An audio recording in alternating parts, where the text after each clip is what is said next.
अस्सलामु अलैकुम वरहमतुल्लाहि वबरकातुहू। उम्मीद है कि आप सब खैरियत से होंगी। अगर आपको मेरी वीडियो अच्छी लगती है तो आप इसको शेयर किया करें, कमेंट किया करें और लाइक करना मत भूलें। और आज मैं आपको हरूफ तहजी के एतबार से कुर्बानी के मसाइल से आगाह करूँगी। और वो लफ्ज़ कौन सा है, वो लाम है। कि पहला इसमें टोटल 4 मसले हैं।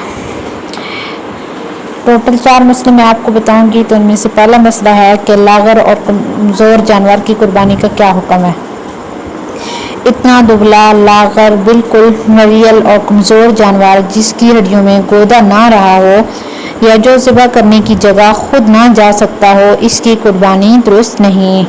और अगर इतना दुबला ना हो तो दुबले होने से कोई हर्ज नहीं, इसकी कुर्बानी दुरुस्त है। लेकिन मोटे और फरबा जानवर की कुर्बानी करना ज़्यादा बेहतर है। दूसरा मसला कि लंगड़े जानवर की कुर्बानी का क्या हुक्म है। कि जो जानवर इतना लंगड़ा है कि फ़कत 3 पाँव से चलता है, चौथा पाँव ज़मीन पर रखता ही नहीं।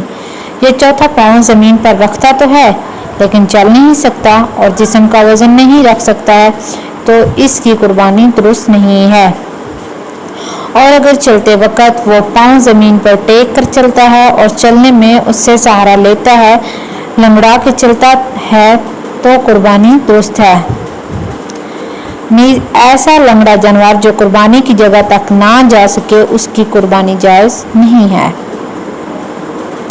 तीसरा मसला कि लोन यानी कर्ज के पैसे से जानवर खरीद कर कुर्बानी करना कैसा है।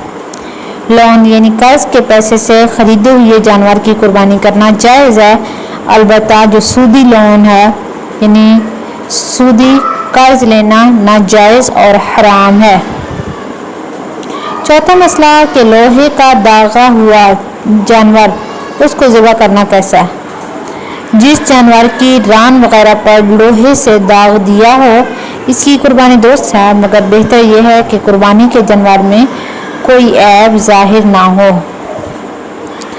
ये मसाइल कुर्बानी के मसाइल का इंसाइक्लोपीडिया तालीफ मुफ्ती इनामुल हक साहब कासमी से लिए गए हैं। अस्सलामु अलैकुम वरहमतुल्लाहि वबरकातुहू।